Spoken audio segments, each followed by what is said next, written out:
What's going on, everybody? We are here for the first ever episode of Ahead of the Line. You got Sean here, you got Evan here. And Evan, our whole goal is to get people ahead of the line, give them early edges going into the weekend, and, make people some money through sports betting. That's our whole entire premise here. Right. Closing line, beat the closing line value. That's the goal. Definitely one of the best long-term strategies you can have. And, obviously, when we've done lives before and everything, but, we're trying to give you guys now a consistent weekly podcast to cover anything that's coming up that we can get our hands on. So right now, today, we're going to focus a lot on college football, NFL, MLB, but, basketball's right around the corner. We'll have college basketball, NBA coming out. So anytime there is something that we see we can take advantage of, we're going to be giving it to you guys. Absolutely.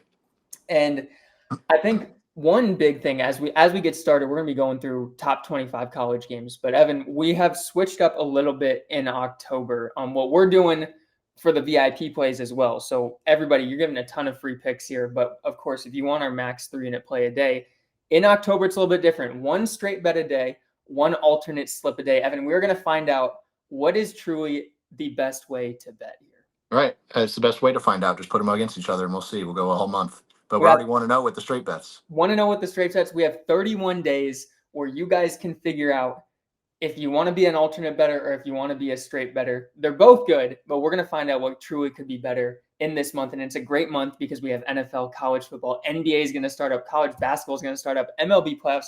It's a perfect time of year right now. It might be the best month of the year, I think. I think undoubtedly it is. And without further ado, and everybody, you can use code October to get our $50 VIP month for $10 for the month of October to go through this test phase with us. This offer, we're not going to be doing $10 months very often. That's a very big discount, very generous, but we want everybody to have a chance to see if they like the style of what we're doing. So without further ado, we've got a college football model. We ran it today. These are not final picks, but let's go through these top 25 games and give you guys the leans that our model is giving. Picked almost every single top 25 game. So we'll go through them and then we're going to break down a couple more, in a little more in depth. But I guess we could start right up at the top. Michigan with Wisconsin. Model likes Michigan minus 17.5. Yep. Wisconsin's looks, they do not look good at all. They just got smoked by Maryland as a 10-point favorite. I understand why the model likes this one. Definitely. Can't go against that one. Purdue, Illinois, this one might be a little bit more of a surprise to people. Purdue plus 10 is what the model's like in here. Yep. It's one of those trust the model and leave it alone. Definitely. Yeah. We'll have a lot of these more on some of these games, but man, we've seen a lot of plays where you look at it and, public perception definitely goes the other way and the model ends up being right here. So, and for everybody, this is going to be run on Saturday morning too. So we're not locking in anything right now off of this. This is preliminary runs. Line movements, there's a lot of factors that can change from Wednesday of recording until Saturday morning game day. But we did want to give you the early edge on these. Right. Next up, one of my favorite games of the entire week, Big 12 matchup, Iowa State, Cincinnati. The model's liking Cincinnati minus 1.5. What do you think on this one? Yeah, tough game. I mean, Iowa State obviously looks great. They're playoff bound, it looks like. But Cincinnati's always been kind of a tough place to play, and they've always been frisky. I don't mind this play at all. The line can be a little confusing. You don't understand why it's only 1.5, and that's usually why you take the 1.5. Completely agree. And I got, I was in the mindset that LSU should have covered last week, and even Georgia should have covered. And, the lines initially did not make sense. And then you kind of realize they're set that way for a reason. I think that's the exact scenario we're seeing with Cincinnati here. No lean on Georgia, Kentucky at this moment. Notre Dame, Boise State, little college football rematch. They played college football playoffs last year, right? No, Penn State's the one who beat them in this. Okay, yep. So we've got Notre Dame, Boise State plus 20.5 is what the model's liking. Yeah, Notre Dame defense has been awful, and that's been the kind of their Achilles heel. They shut down Arkansas last week, but I don't know, 20.5 is a lot of points if Boise State can score 21. That Notre Dame offense looks great, though. They could put up 40 easy, but, they're trust the model, 20.5. Definitely. Next up, Penn State, UCLA. Model picked UCLA 24.5. Now, what's interesting in this, Penn State's 0-4 against the spread so far this season. Right. But their spread, besides the Oregon game, has been 40s, and it always feels like it's been down to the garbage touchdown at the end. But in which they've been covering that number a lot recently, like in the last years. I don't know. This one's scary, too, a little bit. UCLA's been awful. That's my concern on this one. UCLA has been awful, and also I pulled it up since 2021. I think Penn State's covered the spread coming off a loss 8 out of their 11 games that they had a loss. So Penn State's definitely a team that I think can beat up on UCLA and will. We'll see what the model says Saturday morning in this one. If trends are favoring in Penn State's direction, we'll see how that adjusts. Louisville, Virginia. I think everyone is all eyes on Virginia after their win against Florida State. Models like in Louisville -7 though. I think Louisville's a team that could end up being a ranked team in due time, and this could be a week that could help them get there. Right. I think Virginia is the real deal, though. I don't know. I was all over Virginia against Florida State the other day. I like Virginia, but yeah, I mean, I'm curious to where these lines are going to end up on Saturday. See how many of these lines are better than the closing line, and then we can really start dialing this in. Completely agree. And for everybody, for college football, like what we love doing is, we've had success with teasers, 3-team teasers going 10 points there. On Saturday morning, we'll have, again, one of these we'll take straight up against the spread. And then we'll probably make 3 of these, into an alternate slip, into a teaser. And that doesn't mean they're all going to be top 25 games. The models had a ton of success, on smaller games too, where it has a great read. So again, if you guys do want that, all that information will be linked in this video description. The next game, Alabama, Vanderbilt, Bama -10.5. The model's siding with Bama here. Yep. And so is the money. Actually, I take that back. Sorry. Vanderbilt's getting most of the money, the +10.5.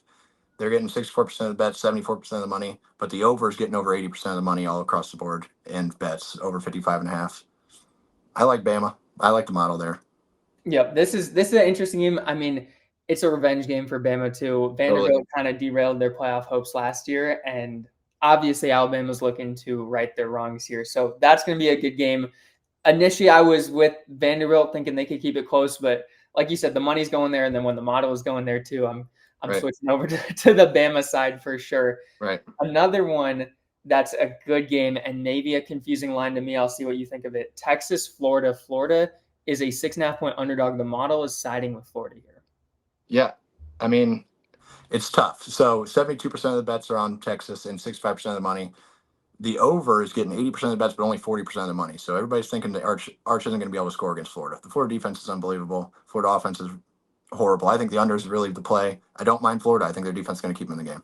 So my question in this one is, why does Florida keep getting these spreads that are short spreads? Right. LSU, they were less than I think it was 6.5-point spread as well. It didn't cover there. Miami was 6.5 or 7.5.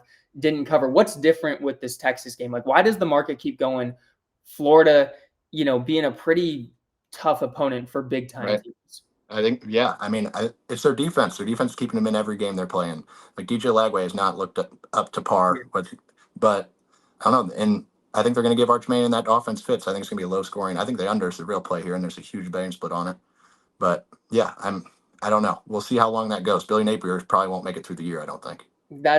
He needs one of these games to go his way if he's going to keep his job. I thought he could have lost it last year and he didn't. Right. And it definitely hasn't been the start that I think a lot of people thought Florida would have going into this season. No lean from the model in Oklahoma, Kent State. We do have a lean in Texas Tech, Houston. Houston +11.5. Texas Tech, obviously the huge transfer portal team. They've looked pretty good at times. Got a big win against Utah. Yep. That was, they made Utah's defense look mediocre there.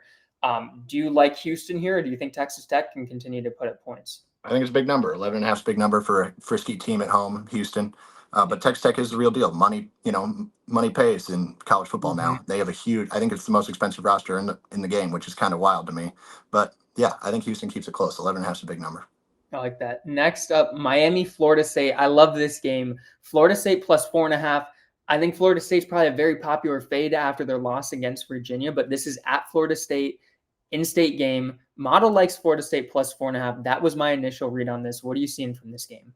Yep, Miami's getting the money. The over's getting all the money. Florida State's been one of the best over teams in all of college football this year. They hit it every time. They can score all day long. I don't think they're going to – now Miami looks like the real deal. So this is going to be old school rivalry. It might be a field goal game. I like the over. I think you play the over and watch it. Yeah, and I could see it coming down to one of these last possession games as well. Right. Half the time with the spread, it's you just hope you have the ball last, because how many times do we see a team cover on their final drive there? Absolutely. So we're going to see what the model likes there, but I agree with you. The over should definitely be in play. I think both teams' offenses will step up to the occasion. Last top 25 game, we got Ohio State, Minnesota. Ohio State minus 23.5 is what the model's liking in this Big Ten matchup. Yeah, I mean, Minnesota's been putting the beat down on a lot of crappy teams this year. But Ohio State, in my opinion, is the best team in the country, and they kind of look unbelievable. But 23.5 is a big number. I think they might pull away in the fourth quarter, but I think it's tight until then. I think 17-point game, 20-point game, touchdown at the end of the game is going to swing this spread either way. Completely agree too. This is one I agree with Ohio State here on preliminary reads, but it is a big spread, and garbage time touchdown can go either way for both of these teams, and that Absolutely. can make or break it. So that's gonna be an interesting one. We'll see what the model likes, going into Saturday morning with that. So those are the college football top 25 leans. Right off the bat, do you have a favorite game out of these?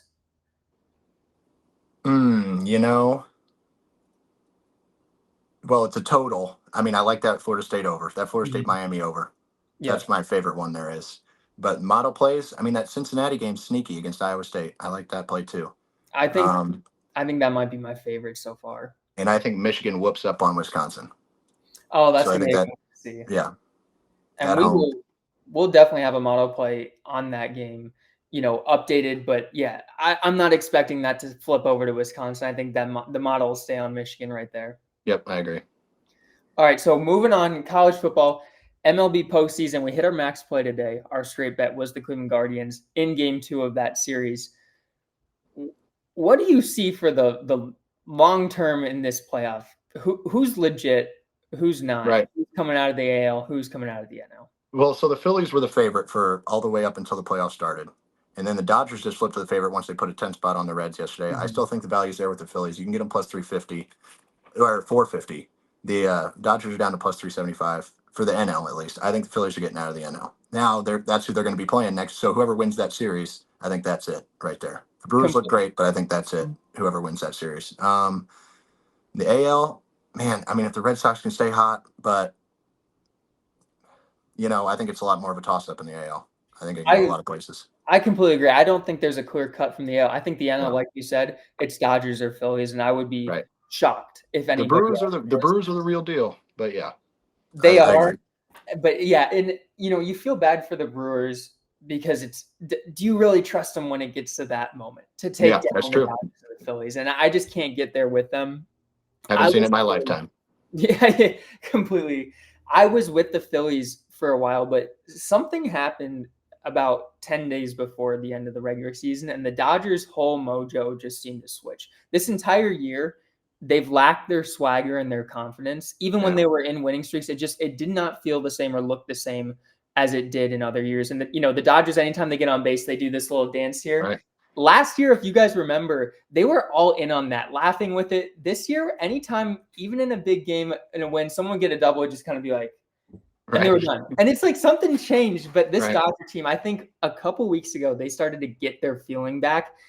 And to me, that's scary for the field. And I didn't think I would be picking the Dodgers to get out of the NL this year, but I think I'm back on that Dodger train. The bullpen's shaky. The bullpen's scary. Like even when they went up 10-2 yesterday, and then boom, it's 10-5 before you know it. Like they're gonna have to, because going against the Phillies for a big series, I mean that's not easy. So completely agree, and that's their make or break. The bullpen won them a World Series last year. Right. It could very well lose them one this year. The Phillies, however, that's a dangerous team, and that's a series that should go the distance. I think that should be fun. 100%. AL, I struggle with. I don't think the Blue Jays are good enough to get out. I don't think the Mariners are, but I don't know who is. Like you said, if the Red Sox do indeed get past the Yankees, that's a sleeper team that could go. Totally. They're hot, and I think the NL. You always say going in the playoffs, who's hot at the right time. The NL, we still have two rosters that are just superior and should be able to figure it out. The AL, it could really be a situation of who's hottest, because I don't think there's that clear team that can make it out. Right, and I think the one team that could catch fire and just be fun is the Mariners. I mean, catch fire and go and get there, that'd be awesome. And Cal Raleigh do his thing. That would be America's vote right there. They've kind of been the darling of the league this year. Yep. A team that came out of nowhere. You got Cal Raleigh, who everyone's cheering for. So I would love to see it happen. I don't know if TV ratings would necessarily enjoy that after we had a Dodgers-Yankees World Series last year. Right. So we don't need that every year, though. Final thoughts. World Series, you got Phillies, and who would Give you me, say they're taking on? give me the Phillies Red Sox. I think that'd be a fun World Series, and I think the Phillies end up winning. I think whoever comes out of the NL wins the World Series this year.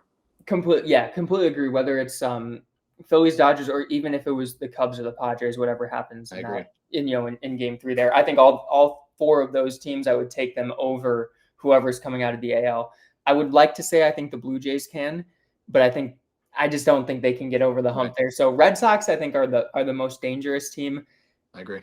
and Mariners, I just can't see them doing it. So I'm gonna piggyback off of you a little bit. The Red Sox get past the Yankees. I'll say whoever wins this series, Red Sox or Yankees, I think is going to the World Series. I like that. Yeah, So I mean the Red Sox have the Yankees number, but the Yankees aren't dead. That's for sure. 100%. And we have not seen Game 2 as of recording. So this series could either be over tonight or could be moving on. But yeah, I would say Dodgers versus winner of Red Sox Yankees is where I'm going with that. Right. I like that. And we'll be talking MLB next week as well as we get closer to it. But now let's get into Thursday night football. Interesting game. Rams 49ers. 49ers, obviously, injury list just continues to grow. No Brock Purdy, no Jawan Jennings again. Where spreads at 7.5 points. What are you liking here? Well, yeah, line movement like crazy. It opened up at 1.5. It's jumped all the way. You can get it at 7.5 on good books. So Shanahan's always kind of killed McVay in the regular season. Now, recently, McVay's had his number, but he's 10-6 lifetime. But he had a stretch of winning like 9 straight against him. 7.5 is a huge number for a division opponent, and they especially got teams that know each other, head coaches that know each other. Give me the 49ers plus the 7.5. I know it's Mac Jones. But they're going to find a way to keep this close. Shanahan's going to game plan around it, and I like the 7.5 a lot. If you can get it over a touchdown, I'd be surprised if it's still over a touchdown by Sunday. That's what I completely agree with that. And it's just a divisional game. A lot of people are going to look at the injuries, think this is a free win for the Rams.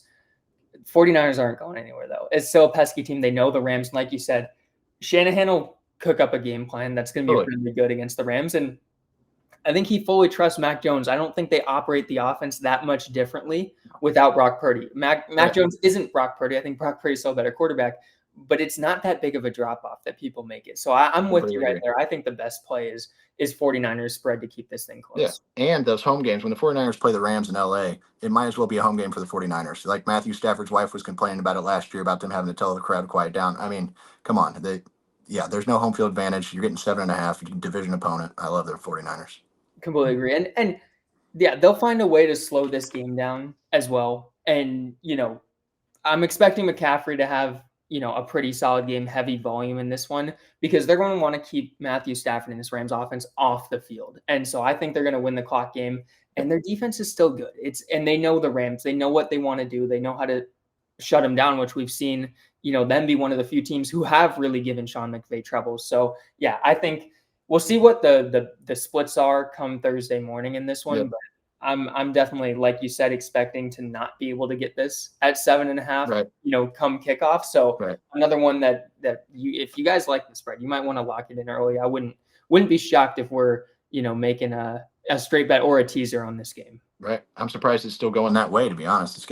Once it got past the touchdown, it hasn't moved back yet. So, but yeah, I mean, this is a perfect spot for the 49ers, I think.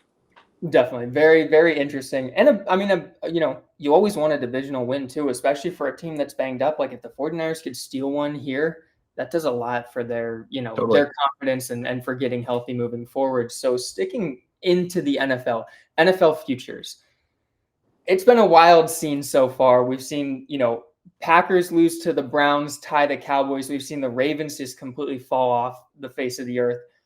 Do you have a Super Bowl lean or teams you like to come out of the AFC and NFC right now? Well, the Bills are plus 380 to win the Super Bowl, which is absolutely insane to me. And then the Eagles are plus 700. But the Bills are a huge favorite right now.